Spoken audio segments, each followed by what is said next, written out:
Welcome to The Victory Show. Hey Victors, welcome to this episode of The Victory Show.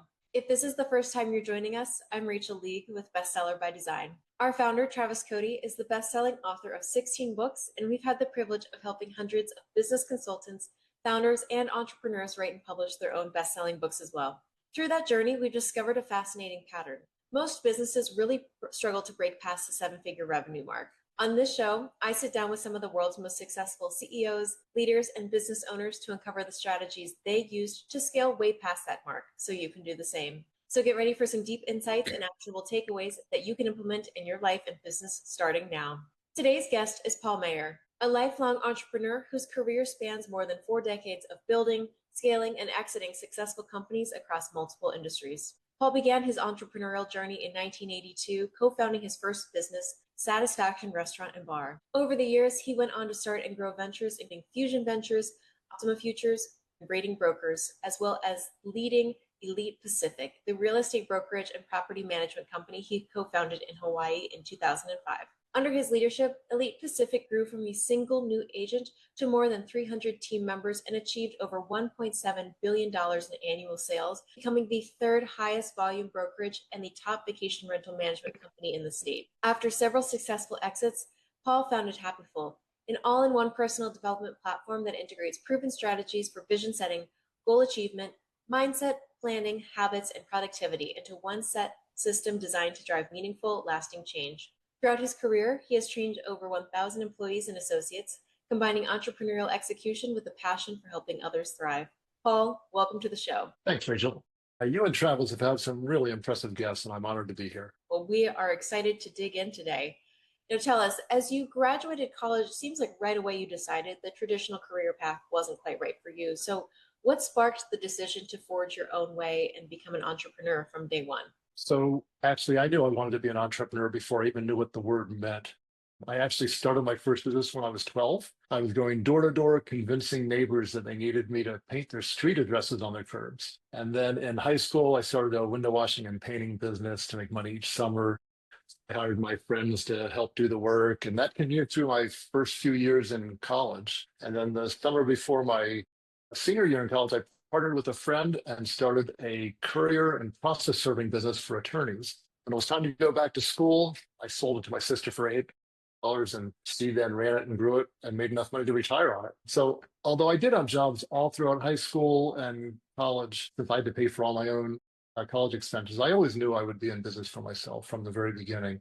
And I think the underlying drive was that I wanted to make my own decisions. I wanted to be in control of my own life. I'm a nonconformist with a pretty strong anti-authority streak, so that really kept me from being well suited for a job or the military. So starting a business was the way to go for me. It totally makes sense. And it seems like you've continued to forge that path to today. You know, you've scaled businesses in so many different industries, real estate, hospitality, investment. What made you choose those industries? Well, it started with what I was interested in. So as a college student, it's all about eating and drinking and having fun, right? Hanging out with your friends. So starting a restaurant and bar that would be a hangout for the students. I was a Duke University student, and so the idea was to open up a place that would become the hangout for Duke students, and that worked. Also passionate about music, and so that led me to open a music retail business. In other cases, it's about finding an opportunity and a need and developing a business around that.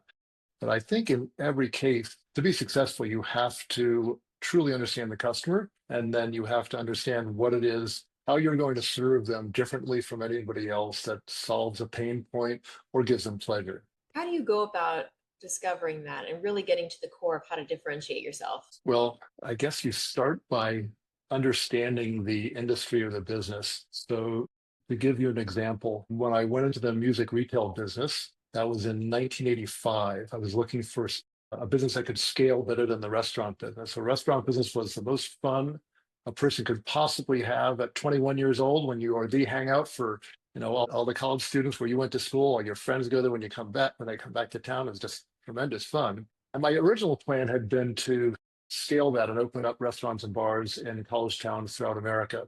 But after a couple of years, it was just not scalable. It was just operationally complex, hard to attract high quality employees. The turnover was high. It was clear that was not what I was going to scale. So looking for something else. And the compact disc had just come out in 1985. The CD player was $2,000 and compact discs were $20 each. And it was just a handful of classical and jazz. But I had a real conviction that the CD was going to take over from records and tapes. And at the time, music retailers, from all music stores, were mainly records and tapes. They had one bin with a couple hundred CDs. And so the strategy was to open up a store that sold only compact discs, but had the largest selection, because once somebody bought a CD player, they only wanted to buy compact discs, and therefore they wanted the largest selection. So that's what we did. We opened one of the first all compact disc stores in the country, and people were driving from over 100 miles to come shop at our store.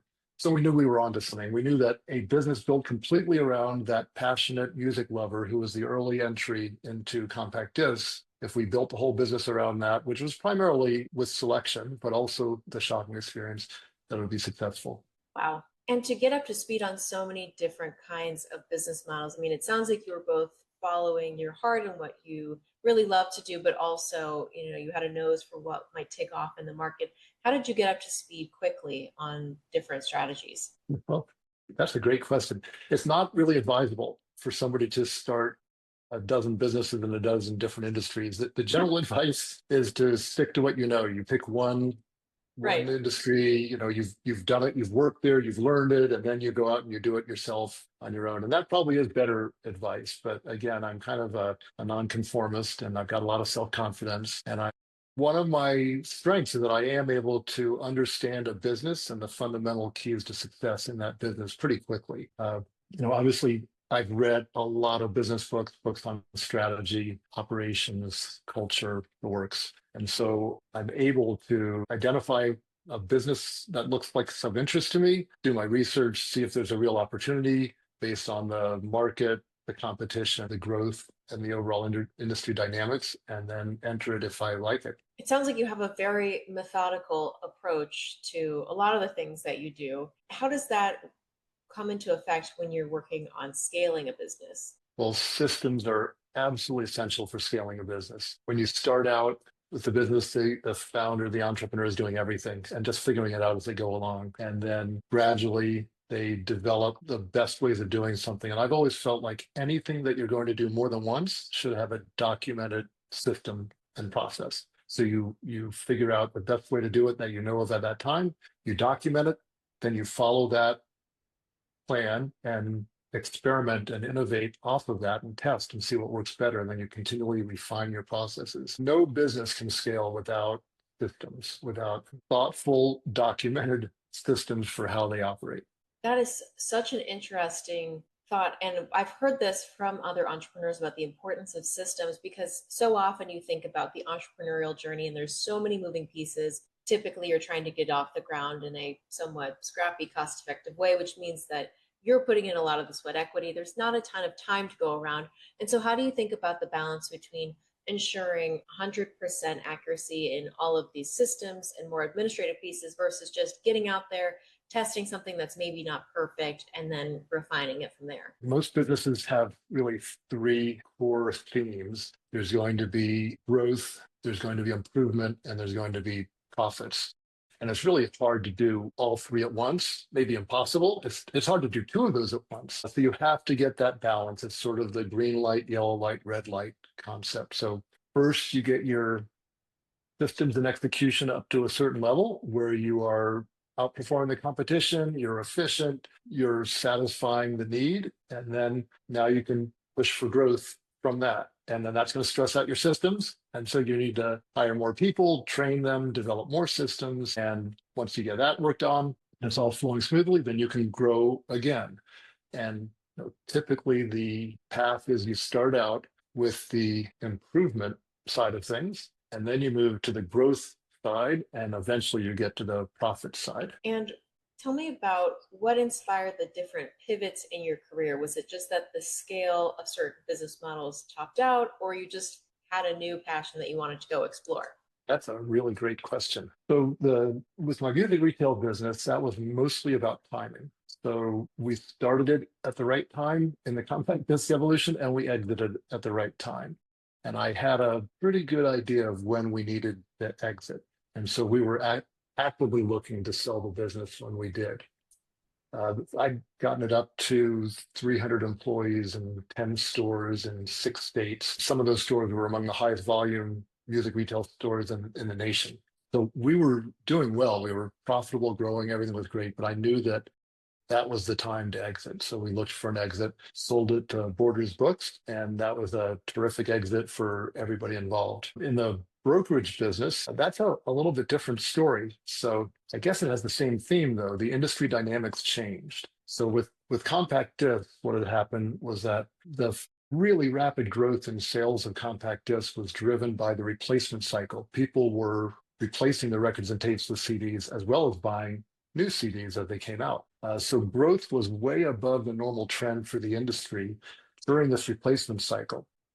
That, of course, caused all sorts of retailers to expand, open more stores. The supply was growing to meet the demand, but then the demand was going to drop off. And I also had a strong belief that actually dated back to my first business plan in 1985, that eventually compact discs would also be replaced with some digital form of music that would come from what I thought of as a big computer in the sky, where you download music to some solid state device from the computer in the skies. That was timing for sure of thinking about how the industry was changing. With the brokerage business, I'd scaled that from that one brand new agent to having 250 agents in 12 offices, the back office team of 50, and doing $1.7 billion in sales. And everything was going great, but the industry dynamics changed very suddenly and made it a less desirable business to be in. And so that was a matter of facing reality and looking at the changing situation. We had 3 core businesses. We had the residential brokerage business, we had the vacation rental management business, and we had the long-term property management business. And for years, the residential brokerage was the big driver of profits and was doing great and actually fed the other 2 businesses. But the industry changed when Compass Real Estate came into the market. They were a venture-backed company with billions of dollars. And when they came in and just started writing huge checks to buy agents and offering them insane commission plans to get market share. And so they really destroyed the margins in the business. It just became very, very difficult to make any money. And so looking at our 3 businesses, the vacation rental business was doing well and growing and had a big potential. Long-term property management was a steady, easy cash flow business, and the brokerage looked like it was all of a sudden going to be chasing a lot of headwinds. So we decided to exit the brokerage business and focus all the effort and attention on the vacation rental, using the long-term property management to help fund that. Wow. I mean, it sounds like you were really put in a hard spot where the incumbent coming in was really, or the new player, excuse me, that was coming in was really aggressive in their approach. And it felt like there wasn't a lot that you could do and still maintain the business strategy that you were comfortable with. Tell us a little bit about what that was like emotionally when you had been scaling so successfully and then things were sort of pulled out from under you. Very, very difficult. Here we'd had what was a great lifestyle business. It was making money. I'd grown it to the point where I could hire a president and then promoted them to CEOs. So I'd step back, wasn't involved in the day-to-day operation. I was traveling, having a great time. And then really everything went wrong at once. So in early 2020, we were at the peak of everything. And then COVID hit, and COVID completely shut down our businesses. So both the vacation rental and the brokerage were completely shut down. I made the decision that it would be good to seek some financial strength and backing from a national franchise company. Anywhere Real Estate is a franchisor of Coldwell Banker and Sotheby's, Century 21, Better Homes and Gardens, et cetera. And they had a new franchise come available called Corcoran. They bought the firm that Barbara Corcoran had started many years before, and they just had them as company-owned branches, but they decided to franchise it. And they offered that to us, and it came with some financial backing. So we took that.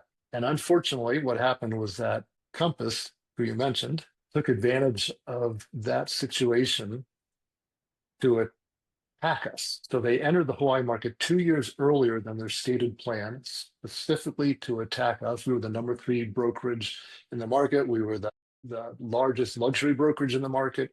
And so they came in, seeing that opportunity and writing huge checks to recruit our top agents. And then another relatively new brokerage firm, EXP, which is a very low cost and very high commission split company, came at the same time. And they also attacked us. And so the result was that we took this great flourishing business, and at a time when we were shut down on the vacational business, we're starting to lose all of our agents. So we went from a great profitable business to just hemorrhaging money. And yeah, that's not a good feeling at all. But it does force you to face the facts. You can't bury your head in the sand. You got to look the facts in the eye and decide what you need to do about it. And so the first thing we had to do was we had to restructure the business model for the brokerage. So we had grown by being a very high service model to the agents. Our mission was to make the agents happy and successful. And we do almost anything to make them happy and successful. So we had a very high cost structure, which was supported by very high volume. When the volume dropped, we had to cut out about 90% of those costs, which was not fun. But that enabled us to change our commission payout model for the agents to make it unbeatable. And that was okay because we'd cut our costs by 90%.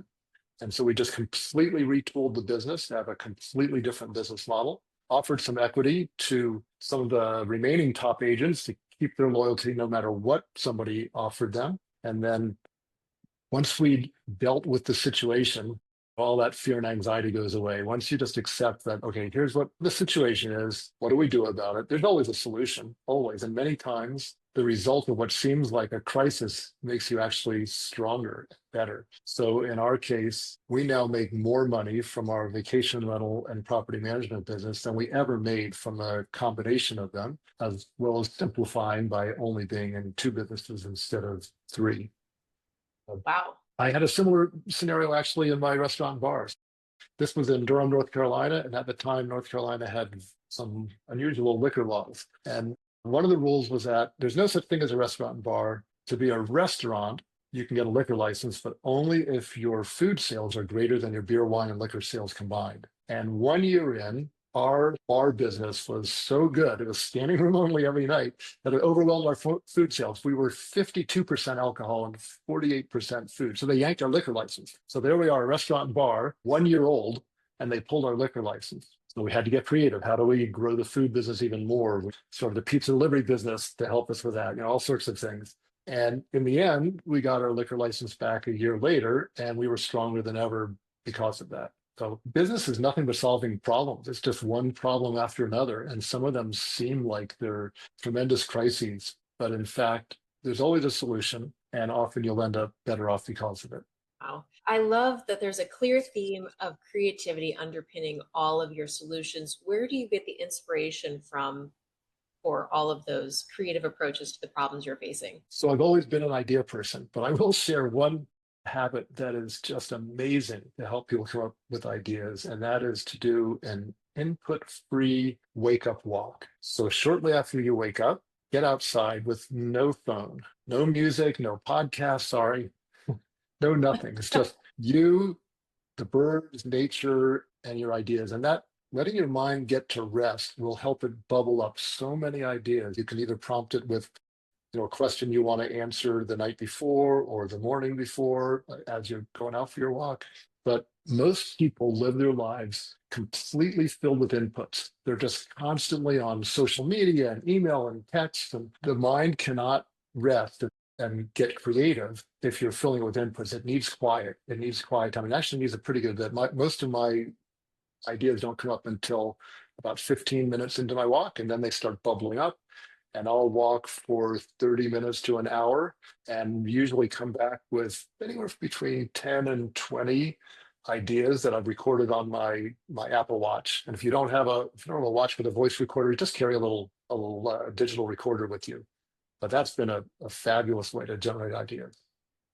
I love that advice. And I think you make a really excellent point about how we are consuming so much more than we are creating these days, because there are so many opportunities to fill the space in our mind with entertainment, or so maybe that we don't have to think about all of the things in our brain, and it gives us a little moment to shut off. But I love this idea of starting your day with the piece to let your brain take it to wherever it needs to go, and that'll probably help figure out the rest of your day, if not the rest of your week, and maybe business strategy for the year. Yeah, I'm not.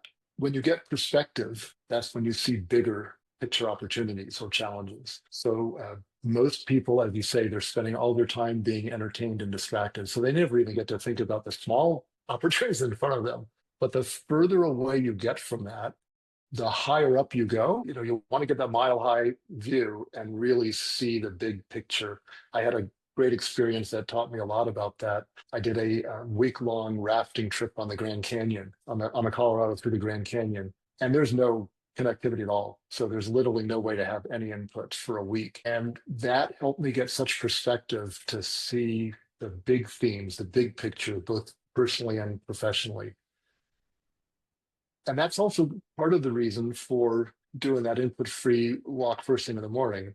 Most people, when they get up in the morning, the first thing they do is they pick up their phone and they start looking at social media feeds and the news and Twitter and all this crazy stuff. And at that point, you've already revved up your brain and it's all in the fight or flight mode.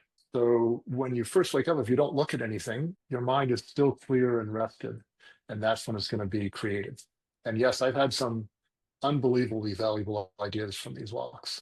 I've never heard this approach to starting your day with this creativity walk, but I think it's something so interesting and so easy to do if you just set aside the 10, 15, 20 minutes, however long it is, to take yourself out there, get a little bit of vitamin D from the sun and come back in and then start your day, as opposed to instantly grabbing for the phone. But it's a hard habit to break. So are there any other habits that you find really help you become a better person in work and or personal life? I'm all about habits. As John Maxwell says, you'll never change your life until you change something you do every day. And so I live my life by a checklist of habits and activities. And that's one of the core principles of my newest business, Happyful, is that you design your ideal daily protocol. Everything you're going to do as part of your morning routine, your end of work routine, your pre-bed routine, and all of your key activities during the day. And then success is as simple as following that checklist. I literally do that every single day. Every week, I print out the new checklist. Every morning, I follow it. I will share, and there's many, but I will share one really important change that people can make. That is a daily habit that can change their life. And that is a nightly disconnect. So prior to dinner time is the ideal time, but certainly at least 3 hours before bedtime, you are done. You are disconnected from the matrix. You're not doing any more work. So you exit out of email, you turn your computer off, you put your phone in airplane mode, you put it in a drawer, and that's it. And this does a lot of things for you. Obviously, if you stop before dinner, it gives you a chance to focus on your loved ones and spend time and actually be present. We all know what happens when there's a phone present. People are no longer thinking about what they're talking about, and the people there, they're looking at their phone, they're distracted. So it's going to improve your relationships. It's going to improve your mental health dramatically. It's going to help you to sleep better. And then when you get up in the morning, you keep that phone in that drawer until you've taken your walk, and ideally until you've done your entire morning routine. But again, it's a matter of establishing a habit and sticking to it. So another life-changing habit would be for people to institute a planning system. So I have a very structured planning system that we teach in Happyful. You start with your vision of your ideal future life, and then from that, you establish your 5-year goals, from there, your 1-year goals, then quarterly goals. And then where it gets tactical is weekly planning. So you always need to plan before you start that time period. So over the weekend, you make up your weekly plan for the most important things you're going to do the next week, the handful, 3, 5, 7 things that are going to have the biggest impact on your life. And that's in writing. And then as part of your end of work routine, you make up your plan for the next day. Same idea. You identify your handful of most vital priorities, the key things that are going to have the biggest impact in your life. I've got a planner that we give away in Happyful that makes it really easy to take care of a lot of habits as well as this planning for you, keep you on track. But those 2 changes, easy habits to implement actually, the nightly disconnect and planning your weeks and days before they begin can make extraordinary differences in your life. Sounds like something I could certainly use, though I will say I think the habit of stepping away from all the connectivity is so challenging because it feels like there are so many, both as a way to personally connect with others. There's different things related to your work constantly pinging. And I think it's a really great idea to try something new, step away, see if that makes the hours that you spend the next day even more effective. So it's definitely something that I want to try. And they will be. So this is something that I learned. It took me many, many years to learn this lesson. As an entrepreneur, I always had a literally infinite amount of things I needed to do. And so I would work from morning till night with just a brief break for dinner, right? I just go right back to work again.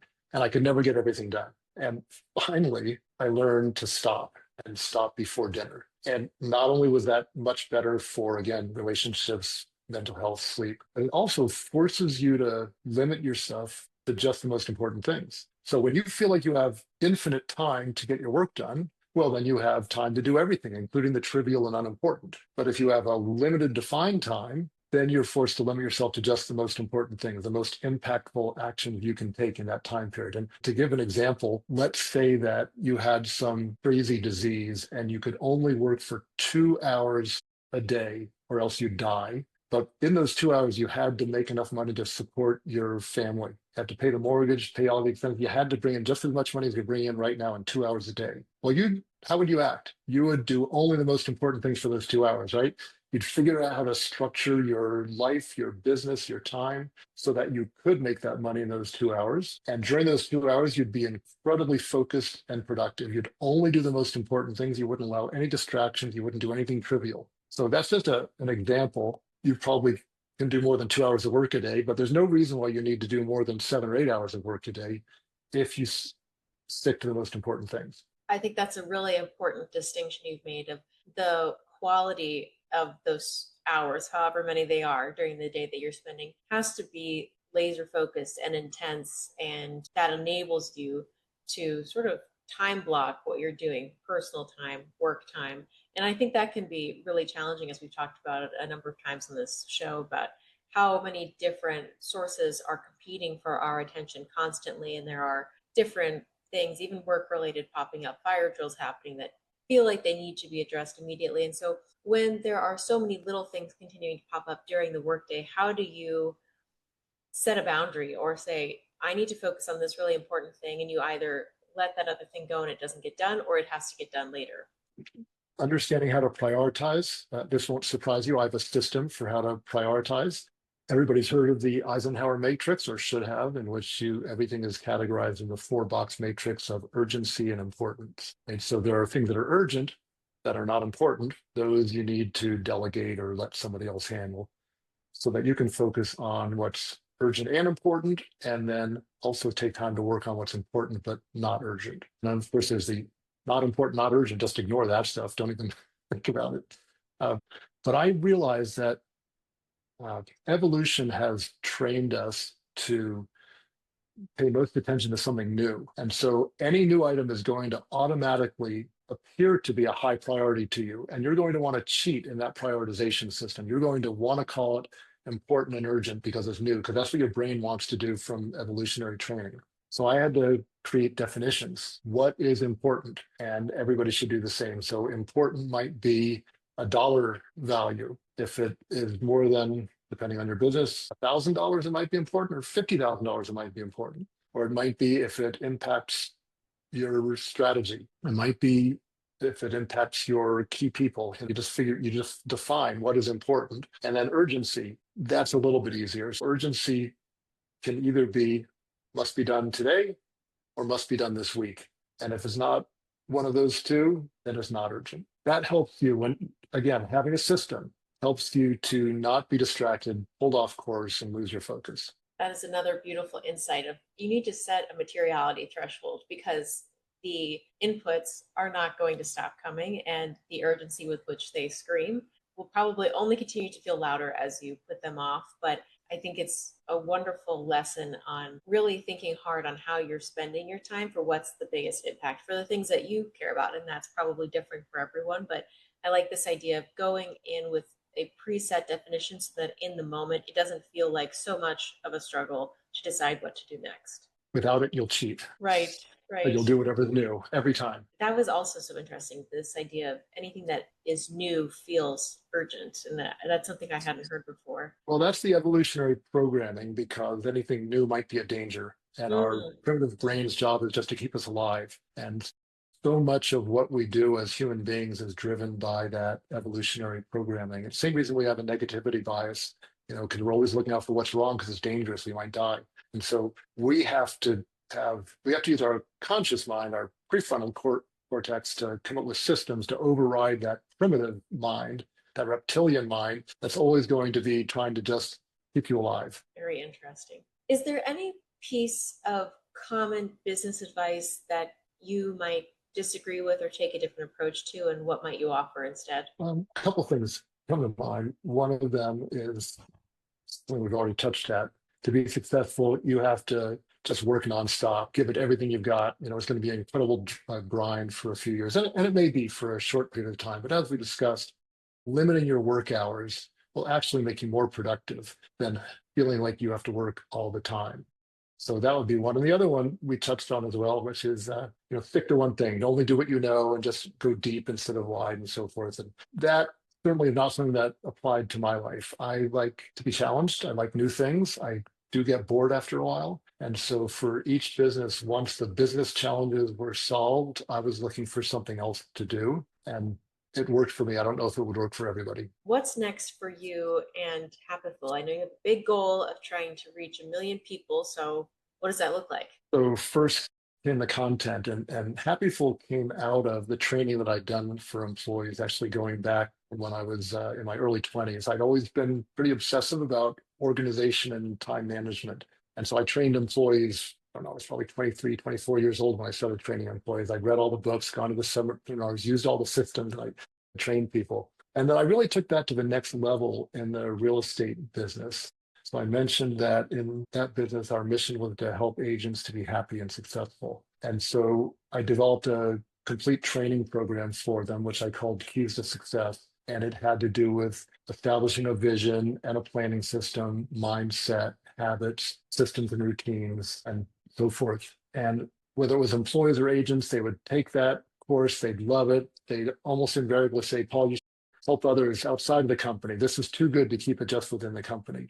And so after exiting the brokerage business, that gave me the time and the opportunity to bring that to a larger audience. And so the beginning was just building all of the content, because I wanted to make this a really valuable course. And the focus is on teaching people how to design, create, and build their ideal lives. And that's what I've done personally, is I have designed, created, and built my ideal life, and I'm living it. And I want to help 1 million people do that. So developed all the content. We also developed a couple of other products besides our core Be Happyful course. We also have a daily inspirational email that's free. It comes out to anybody that signs up. It's called Inspire, and people can sign up for that at behappyful.com, which is HA. And then we also have a really cool thing, which is a Chrome extension that will automatically add a rotating daily inspirational quote to your Gmail signature. So if you're a Gmail user, you just go to the Chrome web store. With one click, you'll then get this great inspirational quote that will go out with every email you send. So you're just spreading inspiration around the world. It's free. It's not branded. There's no spam. There's nothing in it for Happyful. We just wanted to spread inspiration around the world. So we're in the process of getting our courses turned into interactive learning format to make it applicable to companies, because most larger companies have their own learning platform, and so they need compatible software to be able to run our courses on their software. And so we have 2 growth strategies. One of them is the corporate market. So our course, because it covers both personal and professional development with the vision, the goals, the productivity, the planning, the mindset, and then health and happiness, it's really attractive to corporate learning and development leaders who are able to offer both personal and professional development in one package with just these 4 underlying themes that help the employee. So that's market number 1. And then market number 2 is individuals. And really the target market there is entrepreneurs. So if you're somebody that has to achieve your own success, like an entrepreneur, it's perfect for you. And so we will reach that individual market through like-minded personal development authors, podcasters, thought leaders who want to share it with their audience. Wow, sounds like something I would really love to use as an entrepreneur. So I will definitely be checking that out. Thank you for sharing about that. I'd also like to take a moment, Rachel, if I can, to offer a special thing to your audience, which is a 50% off coupon for our courses at Be Happyful. So if you go to behappyful.com, that's BEHAPPIFUL.com, and type in the coupon VICTORY, you will get 50% off at that time. There's also free courses there that you can go check out. And Awesome. Okay, well, you know where I'm going after this call. I'm going to check it out. That is fantastic. So a quick question. You've achieved so much success across your career, but what does victory look like to you today? So that's a really good question. So I've always been a goal-oriented, competitive person. It used to be victory was winning. Victory was becoming the most popular restaurant bar for Duke students. Victory was having the highest market share in each market for a music retail business. It was having the highest volume of any luxury brokerage in the state of Hawaii. But now, looking back, I see that's a little bit shallow. I've always enjoyed and felt I got the most reward from helping the team members to be their best and perform their best and grow and thrive. And so to me now, that's really the definition of victory, is to be able to put together a business that lets you give your best, lets you help your team members do their best and grow and thrive, and of course still meets your financial goals. If you could give your younger self one piece of advice, what would it be? I go into investment banking or private equity. No, seriously, I wish I'd learned the lessons, but I don't think there's a way to do it without going through it. So some of the things that I've shared about putting limits on your workday are really important. Another huge lesson was to pick the right business. So if you're going to be an entrepreneur, it's incredibly important to pick the right business. I told the story about my restaurant and bar, and that really wasn't scalable. So after a few years, it wasn't even fun anymore. It was just a grind. It was just a tremendous amount of work. Some businesses are simple, profitable, easy to scale, allow you to recruit high quality professionals. Other businesses fail all of those. And I didn't realize that my restaurant business failed all of those before I started it. So picking the right business, knowing how to pick the right business would be something I wish I had my future self tell me before I got started. Paul, this has been a really wonderful conversation. Thank you so much for coming on the show and sharing your insights on how to build a meaningful life. Thank you for the opportunity. I really enjoyed it.